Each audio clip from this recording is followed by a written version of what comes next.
அம்மா அபிராமி, எப்படிம்மா இருக்க? என்னம்மா ஏமா அழுகுற? நீ எப்பவுமே சிரிச்சு சந்தோஷமா இருக்கணுமா? இப்படி உன் கண்ணில் கண்ணீர் வரலாமா? அப்பானால தாங்க முடியுமாம்மா? அழாதம்மா. அப்பா, என்னால எப்படி அழாம இருக்க முடியும்? எனக்கு குழந்தை பாக்கியம் கிடைக்கணும்ன்றதுக்காக ஒவ்வொரு மாசமும் இந்த பாளையத்தம்மன் கோவிலுக்கு வந்து மண் சோறு சாப்பிட்டு அம்மனுக்கு வேண்டுதல் பண்றீங்களே. இந்த உலகத்துல எனக்காக கவலைப்படுற ஒரே ஜீவன் நீங்க தானப்பா. ஆனா நான் ஒரு மகளா உங்களுக்கு கஷ்டத்தை தவிர நான் வேற எதையுமே கொடுத்தது இல்லையேப்பா.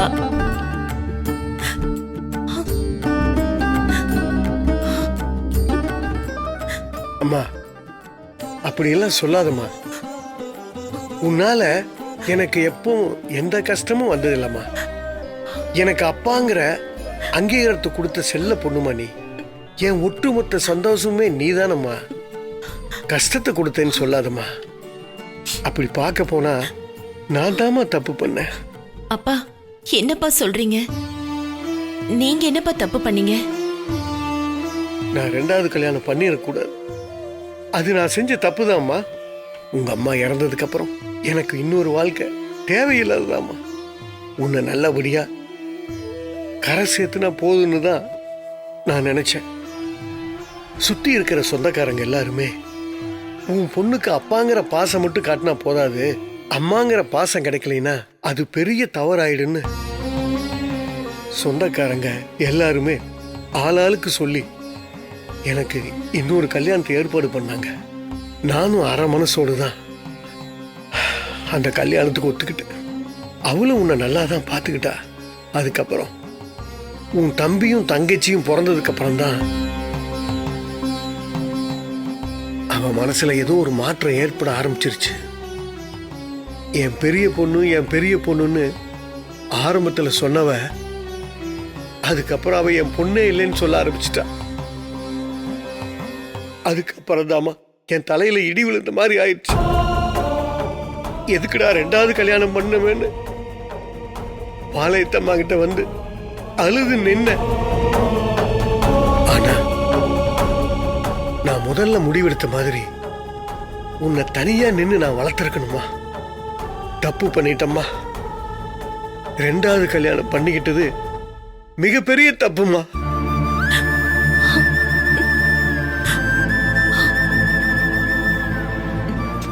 அப்பா, என் மேல இருக்க பாசத்தினால சித்திய கல்யாணம் பண்ணிக்கிட்டது தப்புன்னு சொல்லாதீங்கப்பா. அவங்கள கல்யாணம் பண்ணிக்கிட்டதுனாலதான் எனக்கு தம்பி தங்கச்சின்னு ஒரு உறவு கிடைச்சது. இல்லனா நான் தனிமரமா தானப்பா இருந்திருப்பேன். எனக்கு தம்பி தங்கச்சின்னு 2 உறவுகளை கொடுத்தீங்கல்லப்பா, அதுவே எனக்கு போதும்பா.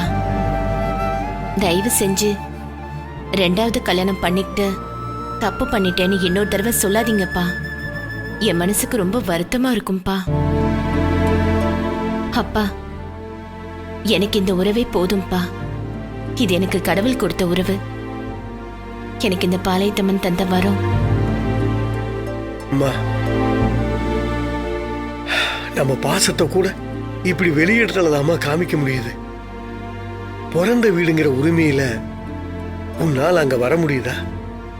அப்படியே வந்தாலும் ஏன் வந்த, எதுக்கு வந்தேன்னு உன்னை கரிச்சு கொட்டி உன் நிம்மதியவே கெடுத்து அனுப்பிடுறேம்மா. புகுந்த வீட்டை விட்டா என் பொண்ணுக்கு போக்கிடமே இல்லைங்கிற நிலைமை வந்துருச்சேம்மா. நான் உயிரோட இருக்கிறப்பவே இந்த நிலைமைனா நான் இல்லாத காலத்துல. அப்படிலாம் சொல்லாதீங்கப்பா. அப்பா, நீங்க 100 வருஷம் நல்லா இருப்பீங்கப்பா. தயவு செஞ்சு அப்படிலாம் சொல்லாதீங்கப்பா. உங்க கண்ணுல தண்ணியே வரக்கூடாது. நீங்க எப்பவுமே சிரிச்சுக்கிட்டே தான் இருக்கணும்.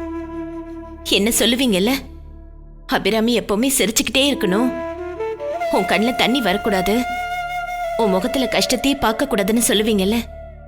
அப்பா, இப்ப நான் சொல்றேன்ப்பா, உங்க முகத்துல கஷ்டம் தெரியக்கூடாதுப்பா. எங்க அப்பா ஒருத்தர் என் கூடவே இருக்கணும்ன்றதுக்காகவே கடவுள் உங்களை 100 வருஷம் வரைக்கும் ஆரோக்கியமா வச்சிருப்பாங்கப்பா. நீங்க இல்லைன்ற நிலைமையே எனக்கு வராதுப்பா. எங்க அப்பா என்ன நினைச்சு அழாம இருக்கணும். எனக்கு இப்ப அதுதான்ப்பா முக்கியம். என்னோட தைரியமே நீங்க தானப்பா. அப்பா, நீங்க உடைஞ்சிட்டீங்கன்னா நான் உடைஞ்சிருவேன்ப்பா. சரிம்மா, நான் இனிமேல் அழமாட்டேம்மா. அப்பா அழமாட்டேம்மா. அப்பா, நீங்க இந்த கோவிலுக்கு வர ஒவ்வொரு தடவையும் வேண்டுதலை முடிச்சுட்டு அப்படியே போயிடுறீங்களே. என் வீட்டுக்கு வந்தா என்னப்பா? வேண்டாம்மா, நான் அங்க வர்றது அவ்வளவு சரியா இருக்காதும்மா. ஏன்பா அப்படி சொல்றீங்க? அது உங்க பொண்ணு வாழ்ற வீடுப்பா. எனக்கு இந்த வாழ்க்கையை அமைச்சு கொடுத்ததே நீங்க தானப்பா. நீங்களே அங்க வரமாட்டேன்னு சொன்னீங்கன்னா எப்படிப்பா? சொன்னா கேளுமா. இத்தனை வருஷமா உனக்கு குழந்தை இல்லைங்கிற காரணம் காட்டி உன் மாமியார் உன் மனச தினம் தினம் நோகடிச்சிட்டு இருக்காங்க. இது எனக்கு நல்லா தெரியுமா. நீயே அந்த வீட்டுல நிம்மதி இல்லாம வாழ்ந்துட்டு இருக்க. நான் உன் கூட வந்தா என்ன குத்தி காட்டினேங்கிற பேர்ல உன் மனசத்தாமா இன்னும் நோகடிப்பாங்க. அதனாலதாம்மா நான் வரலைங்கிறேன். என் மாமியார் தானப்பா அப்படி. மற்றபடி உன் மருமகனும் உன்னோட சம்மந்தியும் இல்ல சண்முகமோ யாருமே அப்படி இல்லையேப்பா. யாழ்னியும் கமலியும் கொஞ்சம் முன்ன பின்ன இருப்பாங்க. சின்ன பசங்க தானே, நானும் கொஞ்சம் அட்ஜஸ்ட் பண்ணிப்பேன். மற்றபடி என்கிட்ட எல்லாரும் நல்ல பாசமா தான்ப்பா இருக்காங்க. எனக்கு சப்போர்ட்டா தான்ப்பா இருப்பாங்க. அப்புறம் என்னப்பா? அம்மா, அவங்க எல்லாருமே தங்கமானவங்க தான்மா. உன் வீட்டுக்கு வரும்போது உன் மாமியார் சில நேரத்துல என்ன முகத்தில் அடிச்ச மாதிரி பேசுறாங்கம்மா. உன் வீட்டுக்காரும் சரி, உன் மாமனாரும் சரி, உங்க மாமியாரை கண்டிப்பாங்க. அதுவும் ஏன் எதிரிலேயே கண்டிப்பாங்க. அந்த நேரத்துல எனக்கு கூட கொஞ்சம் கஷ்டமா தான் இருக்கும். பரவாயில்லம்மா, விடுமா. எல்லாமே நல்லதுன்னு எடுத்துட்டு போயிட்டா நமக்கு நல்லதுதாம்மா நடக்கும். அபிராமி, அப்பா, இப்ப கடைசியா நான் ஒண்ணு சொல்றேம்மா. இந்த பாளையத்தம்மா இருக்காளே நம்ம குலதெய்வம், கூடிய சீக்கிரம் என் வேண்டுதல இந்த பாளையத்தம்மா நிறைவேற்றி வைப்பாமா. நிச்சயம் அவன் உனக்கு குழந்தை பாக்கியத்தை கொடுப்பாமா. அன்னைக்கு குழந்தைக்கு தாத்தாங்கிற கௌரவத்தோட செய்ய வேண்டிய சீரோட உன் வீட்டுக்கு நான் வருவேம்மா. தைரியமா வருவோமா.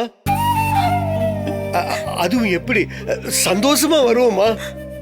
என் பேத்தி பிறந்துட்டா, என் பேரை முறந்துட்டான்னு சந்தோஷத்துல உன் வீட்டுக்கு நான் வருவோமா. அது சீக்கிரம் நடக்குமா, நடக்கும்.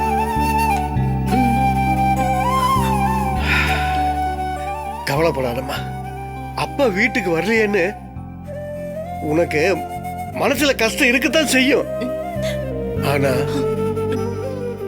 பாளையத்தம்மா கோயில்ல நின்னு நம்ம 2 பேரும் சந்திக்கிறத அந்த பாளையத்தம்மாவே விரும்புறா போல இருக்கு. அதாம்மா நம்ம இங்கேயே சந்திச்சு பேசிட்டு இருக்கோம். வருவோம்மா. நீ ஆசைப்பட்ட மாதிரி உன் வீட்டுக்கு நான் வருவேன். ஆமாம்மா, அது கூடி சீக்கிரம் நடக்குமா.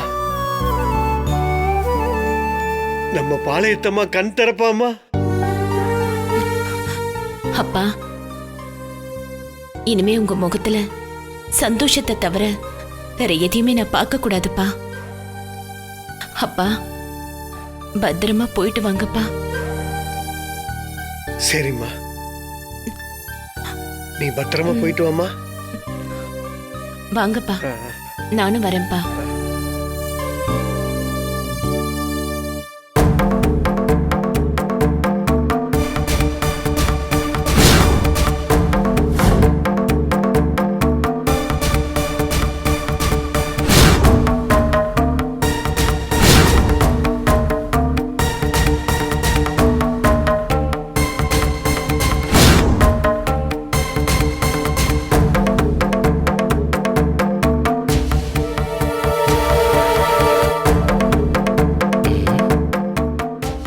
நம்மளை விட பலமான யோசனையில் இருக்கார் போல. நம்ம விஷயத்தை பற்றி சொல்லலான்னு பார்த்தா தாத்தாவோட மூடே சரியில்லையே. இப்போ ஏதாவது சொல்லி எதுவும் ஏடா கூட ஆகிடக்கூடாது. அப்புறம் சொல்லிக்கலாம்.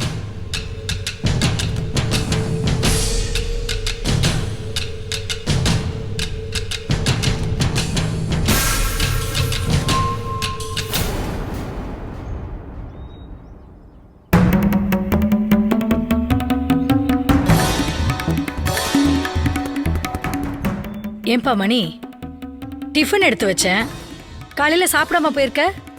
அவ்வளோ அவசரமா எங்க போன? ஃப்ரெண்டு வீட்டுக்கு போனேம்மா. ஃப்ரெண்டு வீட்டுக்கு போனியா? இதே வேலை தானே உனக்கு? எப்ப பார்த்தாலும் ஃப்ரெண்டு ஃப்ரெண்டு ஃப்ரெண்டு. என்ன நினைச்சிட்டு இருக்க நீ? சாப்பிட கூட டைம் இல்லையா உனக்கு? ஆமா, ஏன் ஒரு மாதிரியா இருக்க? அது ஒன்றும் இல்லைம்மா. இல்ல இல்ல, நீ வர வர ஏதோ ஒரு மாதிரியா இருக்க. ஏதோ இருக்கு, தாத்தா கிட்ட பேசிக்கிறேன்.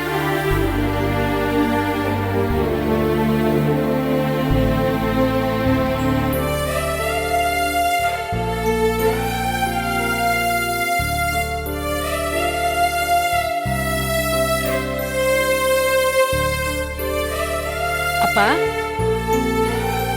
அப்பா, என்ன யோசனை பண்ணிட்டு உட்காந்துருக்கீங்க? அங்க உங்க பேரன் வெளியே நின்று யோசனை பண்ணிட்டு இருக்கான், நீங்க இங்க உள்ள உட்காந்து யோசனை பண்ணிட்டு இருக்கீங்க. என்னாச்சு உங்களுக்கு? மனசே சரியில்லைம்மா, அதான் இப்படி உட்காந்துருக்கேன். உங்க மனக்கவலைக்கு காரணம் என்னன்னு எனக்கு தெரிஞ்சு போச்சுப்பா. நேத்து மேகலா பாளையத்தம்மை ஒரு கல்லு, அதுக்கு எந்த சக்தியுமே இல்லைன்னு அவ சொன்னா இல்லையா? அதுல இருந்தே நீங்க ஒரு மாதிரியாவே தான் இருக்கீங்க. அதுக்கெல்லாம் நீங்க வருத்தப்படாதீங்கப்பா. அவ ஒரு சின்ன பொண்ணு, அவளுக்கு என்ன தெரியும்? அதெல்லாம் ஒண்ணும் இல்லம்மா. மேகலா யாரு? ஏன் பேத்திம்மா. எவ்வளோ பெரிய பொண்ணா இருந்தாலும் இன்னும் அவ எனக்கு குழந்தைதாம்மா. எனக்கு மனைவி இல்லைன்னு கவலை, அவளுக்கு அவ அப்பா இல்லைன்னு கவலை. இதுக்கெல்லாம் விதிதான் காரணம்னு அவளுக்கு தெரியாம பாளையத்தம்மா மேல பழி போடுறா. அந்த பாளையத்தம்மா இருக்கிறதால தான் எவ்வளவு கஷ்டம் வந்தாலும் நம்ம எல்லாரும் உடல் ஆரோக்கியமாவும் சந்தோஷமாவும் இருக்கும். அதை விடுமா, அவ மேல எனக்கு எந்த கோபமும் இல்லை. அப்புறம் எதுக்குப்பா மனசு சரியில்லைன்னு சொல்றீங்க? இடி மின்னல் புயலே அடிச்சாலும் பாளையத்தம்மன் கோயிலுக்கு போய் நீங்க பூஜை பண்ணாம இருக்கவே மாட்டீங்க. இப்படி நீங்க இடிஞ்சு போய் உக்காந்துருக்கீங்கன்னா ஏதோ பிரச்சனை இருக்கு. என்னப்பா பிரச்சனை? எல்லாம் அந்த கிழவிய பத்தின சிந்தனைதாம்மா என் மனசுக்குள்ள ஓடிக்கிட்டே இருக்கு.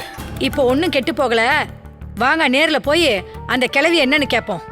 அதெல்லாம் வேண்டாம், நாம அவசரப்படக்கூடாது. நேத்தே அவ சொன்னா அந்த கிழவிய சும்மா விடக்கூடாது, நேர்ல போய் கேட்கலான்னு சொன்னா. நீங்க தான் வேண்டான்னு சொல்லிட்டீங்க. அதுக்கு மேல உங்க பேச்ச நான் தட்ட முடியுமா? அதனாலதான் நான் அமைதியா இருந்துட்டேன்.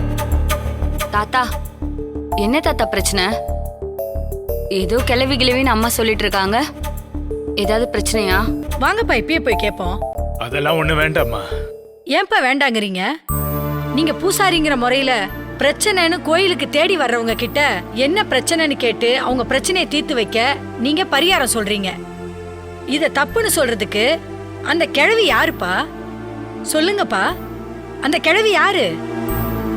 அவ உங்களை மிரட்டினது மன்னிக்க முடியாத தப்புப்பா. அப்பா, நான் தெரியாம தான் கேக்குறேன், அந்த கிழவிய பாக்குறதுல உங்களுக்கு என்ன தயக்கம்? நான் பேசிக்கிறேன், நீங்க வாங்கப்பா. அம்மா, நான் தான் ஏற்கனவே சொல்லிட்டேன்ல, அந்த கிழவி விஷயத்த நான் பாத்துக்கிறேம்மா. அவ வேணும்னே அபிராமி குடும்பத்துக்கு நல்லது நடக்க கூடாதுன்னு ஏதோ சதி திட்டம் திட்டுறா. அத நாம கண்டுபிடிக்கணும். மத்தபடி அவ உருட்டல் மிரட்டலுக்கெல்லாம் நானா பயப்பட போறேன்? தாத்தா, உங்களை ஒரு கிளவி கொன்றுவேன்னு சொல்றா, அவளை சும்மா விட்டுற முடியுமா? சொல்லுங்க தாத்தா, யார் அந்த கிளவி? அவ ஒரு பைத்தியக்காரிம்மா. கோயிலுக்கு வரவங்க போறவங்க எல்லாம் அவளுக்கு ஏதோ பால் பிஸ்கட்னு வாங்கி தராங்க. அதை சாப்பிட்டு ஓரமா படுத்து கிடக்குறா. அதையெல்லாம் பெரிய பொருட்டா நினைச்சு இப்படி பேசலாமாம்மா? அவ பைத்தியக்கார கிளவிலாம் கிடையாது. அவளுக்கு என்ன துணிச்சல் இருந்தா உங்களை கொன்னுடுவேன்னு சொல்லுவா. அவளை போய் மிதி மிதின்னு மிதிக்க போறேன். அம்மாடி, நீ அடிச்சின்னா அந்த கிழவி செத்தே போயிடுவா. அதெல்லாம் வேண்டாமா, தாத்தா பாத்துக்கிற விடு. தாத்தா நீங்க பேசாம இருங்க. உங்களை கொன்னுடுவேன்னு சொன்னா அத காதுல கேட்டுக்கிட்டு நாங்க சும்மா உட்காந்துட்டு இருக்கணுமா? அவ எங்க இருக்கான்னு மட்டும் சொல்லுங்க, அவளை 2ல 1 ஆக்குறேன். மேகலா, சொன்னா கேளுமா. நீ இந்த விஷயத்துல தலையிடாத, நாங்க பாத்துக்கிறோம். மா என்னமா பேசுற? தாத்தாவை கொன்றுன்னு ஒரு கிழவி சொன்னா நாங்க பாத்துட்டு உட்காந்துட்டு இருக்க முடியுமா? அந்த கிழவி எங்க இருக்கான்னு நீங்க சொன்னீங்கல்ல, அந்த கோயில தானே இருப்பா. நான் போய் பாத்துட்டு வரேன். உயிர் பயம் என்னன்னு நான் அவளுக்கு புரிய வச்சுட்டு வரேன். மேகலா, அம்மா, இதுக்கு தான் நான் அப்பவே சொன்னேன், அவ இருக்கும்போது எதுவும் பேச வேண்டான்னு. கேட்டியா நீ? வேகமா போறா. அந்த கிழவியை என்ன பண்ண போறான்னு தெரியல. ஏ கிழவி எங்க இருக்க? வெளியே வா.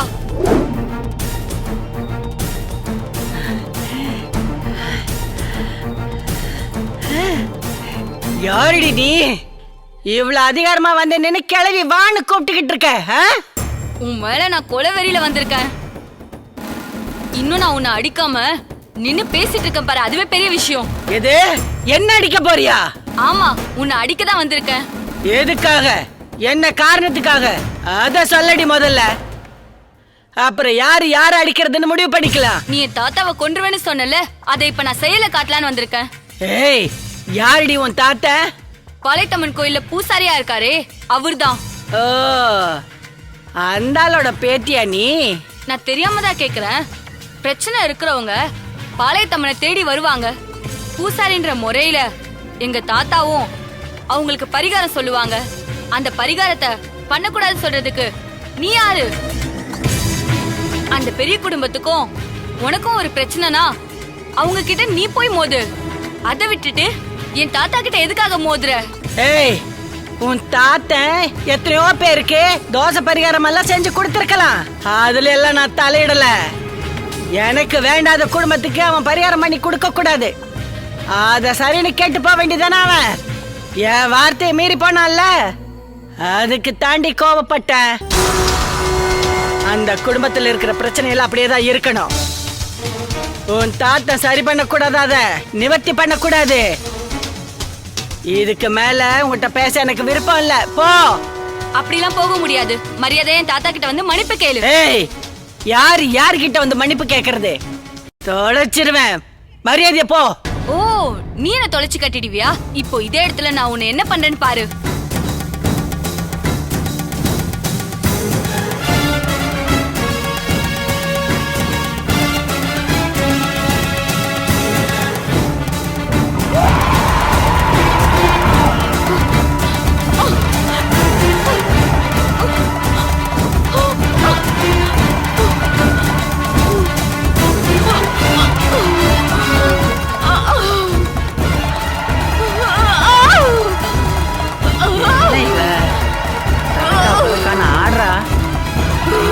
பிடிச்சிருக்குமோ?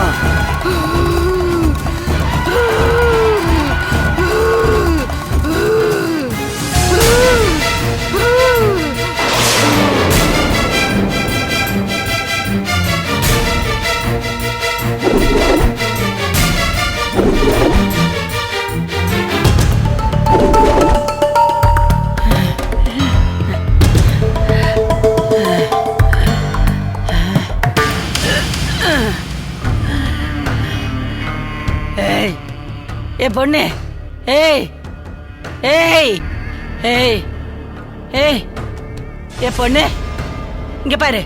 ஏய், அம்மா அம்மா அம்மா அம்மா அம்மா அம்மா அம்மா அம்மா அம்மா. ஏய், விடு. என்னடி நீ வந்து என்ன அம்மா அம்மானு கட்டி பிடிச்சுக்கிட்டு இருக்க? இதெல்லாம் என்ன நடிப்பு? இது நடிப்பு இல்லம்மா, நான் உன் வாரிசு, நான் உன் வாரிசு. ஏய், அந்த பூசாரியோட பேத்தி நான் தான் வாரிசு, அடிச்சிருவேன் புடிச்சிருவேன்னு சொல்லிட்டு வந்த. இப்ப என்னமோ திடீர்னு அம்மா உம்மான்னு சொல்லி உருகுற. ஓ, பைத்தியமா நீ? நான் பைத்தியம் இல்லம்மா, நான் பைத்தியம் இல்ல. நீங்க தான் என்ன பெத்த அம்மா. சந்தேகமே இல்ல, இது முழு பைத்தியம்தான். இது தெரியாம இவகிட்ட இவ்வளவு நேரம் பேசிட்டு இருக்கமே, எப்படியாவது சமாளிப்போம். ஆமா, இனி என் அம்மான்னு சொல்றல்ல, அப்ப யாரெல்லாம் எனக்கு எதிரியோ அவங்கெல்லாம் உனக்கு எதிரி தானே? ஆமாமா, இதுல உனக்கு என்ன சந்தேகம்? உன்னோட எதிரிகள் எல்லாருமே எனக்கும் எதிரிங்க தான். அந்த பாளையத்தம்மன் கோயில்ல பெரிய பூசாரி ஒருத்தர் இருக்கான்ல, அவன் எனக்கு எதிரி. எனக்கு எதிரினா உனக்கு எதிரி தானே? அந்த கிழவனும் எனக்கு எதிரிதாம்மா. நீங்க யாரெல்லாம் அழிக்கணும்னு நினைக்கிறீங்களோ அவங்கள எனக்கு கை காட்டுங்க, அதை நான் செஞ்சு முடிக்கிறேன். என் அம்மாவுக்காக நான் என்ன வேணாலும் பண்ணுவேன். இது உங்க மேல சத்தியம். ஏய், கையெடு. என் மேல சத்தியெல்லாம் பண்ணாத. என்ன அம்மான்னு நீ கூப்பிட்டல்ல, அது உண்மையா இருந்தா இப்ப இந்த அம்மா சொல்றேன், உன் வீட்டுக்கு நீ போ. நான் வீட்டுக்கு கிளம்பட்டுமா? நீ சொல்றதுனால நான் கிளம்புறேன். இந்த லூச இப்படி சொல்லிதான் வீட்டுக்கு அனுப்பணும் போல இருக்கு. நீ என்ன சொன்னாலும் நான் கேட்பேன். போமா வீட்டுக்கு போ. நான் கிளம்புறேன்.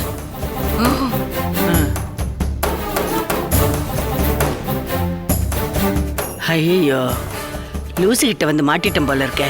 அந்த பூசாரியோட பேத்தி பெரிய லூசா இருக்காளே. அப்பா, தப்புச்ச நாம.